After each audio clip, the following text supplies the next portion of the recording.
Alright guys, welcome back to another Dragon Ball Super video here with Kyle Chris from CTJ, the Saiyan Elites, and bringing you guys another update video for Set 10. And this time we're going to be going over the green SRs, which I believe there's two here, and the actual full deck listing for the Clan Collusion starter deck, which I'm super excited about. And then also on here it says check back next week for black cards, which I can't wait. Which include many characters making their Dragon Ball card game debut. That is very awesome to think about. Obviously, we know there's going to be a Veganks, which is Vegeta and Trunks' Xeno Vegeta and Xeno Trunks fusion. Maki Cabra, I believe, who is from the Xenoverse universe, kind of the same sort of ideas like Toa and Mira. After that, I don't know what other cards are going to be announced. I just know those two cards in particular, those two characters in particular will be announced. But regardless, make sure you guys like and subscribe. Let us know what you guys think of these videos. Hit the little bell for getting notifications whenever we put out a video. It always helps. Any type of support helps the channel out. We thank you for every bit of it. So we'll start with the I think we'll save the SRs for last. We'll actually start with the deck list for the Clan Collusion. They're $10, which is very, very good. So with this, you get a stamped leader, one stamped fusion card, or stamped unison card, 4 silver foils, and then 3 non-foil cards. So obviously we saw the Vegeta, Frieza. I have Vegeta on the mind. We get this Frieza as the leader, which deck profile coming soon. We're gonna work on it, working on it actually as we speak now. And then the Frieza Xeno Frieza. So it looks like it is very heavily put on. So these 3 cards came out of the new set here. You get a Cold Bloodlust, which is really good. You can just buy this deck just to get Cold Bloodlust, because this is one of the best cards in the game, even though it has been errated forever ago to just be limited to 1. It's still one of the best cards in the entire game. So buying the deck just to get this card and some of these other cards is really good. I don't see the 3-drop negate Zarbon, which is a little disappointing that it's not in the starter deck. I don't see it in here. We have Yamcha the Cunning, which came out of set 8. Looks like they're printing all the Cunning cards for each set back into these. They're basically just they're a tap 1, play, draw 1, and then the turn player can't restand energy unless they warp 5 cards from their drop area. It's kind of cool. We get the 1-star ball. We get the 4-drop Frieza, the double strike. No, this is the 4-drop with crit. Sorry, this is the double strike one. Zarbon combo. Oh, older Avenging Frieza card. That's cool. It's Searcher. Okay. I don't think this deck is really strong. This deck is definitely not as good as the Vegito deck. But I think this deck can be tuned very heavily because green is just such a powerhouse when it comes to cards. So I'll show you guys. I have a few green ideas I'm going to be working on to show you guys. And what's funny is that these decks are still set to 50 cards, 51 if you include the leader. Even though they're increasing the limit to 60, they're still making the structure decks with 50. I thought that was pretty cool. You get a playmat, rules, all that other kind of fun stuff. Okay, cool. So, this is Clan Collusion. I'm not I don't think that this deck by itself is very good. It's definitely not as good as the Vegito deck, but I think this deck can be tuned pretty heavily to be a very good deck. So, obviously this is what the box looks like. Still gonna be buying one of these because I want to collect all 3 of them. So we'll start with the Frieza. So Charismatic Villain, 5-drop, 10k counterplay. You can't activate counterplay skills for skills of other cards for the turn. You can't play this card from your hand. Permanent. When you have a green unison card with 2 or more markers in play, you can activate this card's skill from your hand without paying its cost. When this card is placed, you set one of your opponent's battle cards' energy cost 7 or less and KO it. Okay.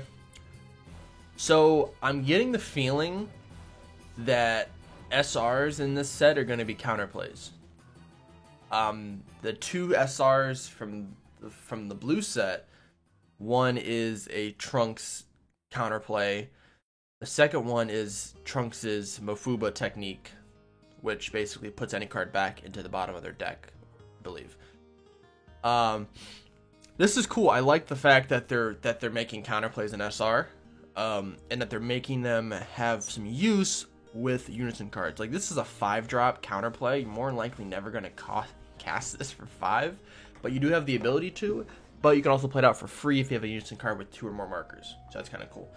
You choose one of your opponent's battle cards with energy costs are 7 or less, and KO it. So it doesn't say when the card is being played. So if they play a card out, they play like Smoke Dragon out for 5. You can't play this and KO that card because once it hits the board, it's considered a 10-drop. So it kills anything 7 or less. So it's Gogeta. Trying to think. It's really the only big one I can think of. If it's like meaningful is Gogeta. Yes, I don't know how I feel about this. Not really sure. This is not very good, in my sense. Because, I mean, it kills a lot. There's a lot of cards in the game that it kills. But you have to make sure you have a unison card on. It's okay. Let's see the other one. Dormant Potential Unleashed. Oh, cool. We get a Guru type of counterplay. Leader card is a mono green.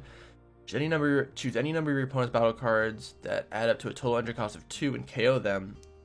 Additionally, you may choose one green card in your hand to discard it. If you do, your opponent can only attack once more this turn. Okay. If you have a green unison card in play, you activate this card's skill from not paying its energy cost. Alright.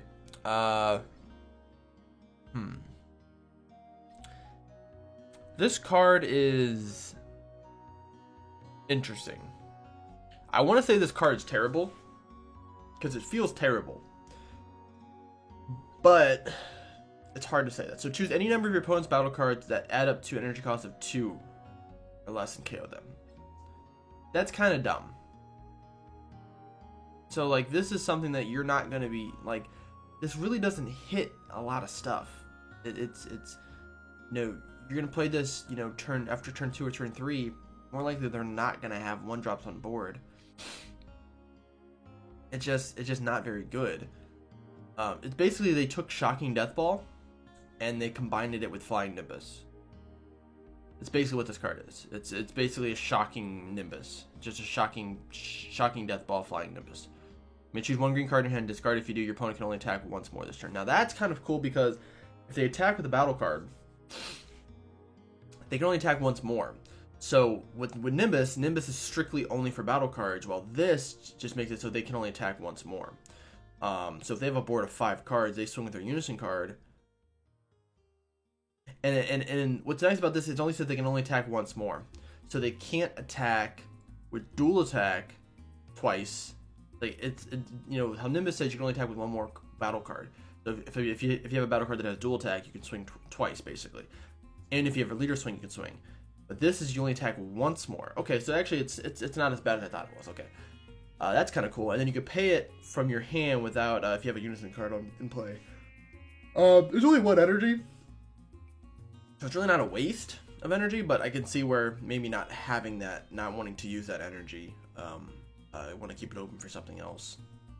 This is cool. This is a good card. I think this is better than the Frieza. It took me a second to I was like, okay, I had to kind of break it down for a second because it looked really bad. I'm like, this is not a very good card. But I think it's better than this. This I have to kind of see once the meta starts shifting up if this is going to be a good card. Because I don't think this is going to be a very impactful SR as of right now. This could change, but as of right now, I don't think this is a very impactful SR. This though, I think this is gonna have some play in any green deck, but obviously it has to have a mono green leader, and you have to have unison card in play. So pushing the unison stuff, that's okay though. All right, yep. So breakdown. This is okay. We'll see how well the meta shifts up for this card to be useful. I think this card will be played in most mono green decks, or as they should be played in most mono green decks. But that will do it here for the green reveal. We'll be back next week with some more Dragon Ball reveals with all of the black set. Very happy about that. Make sure you guys like and comment, let us know what you guys think of these two SRs and just the actual Collusion Clan deck list in general. And stay tuned for some deck profiles on that Frieza. I'll see you guys in the next video.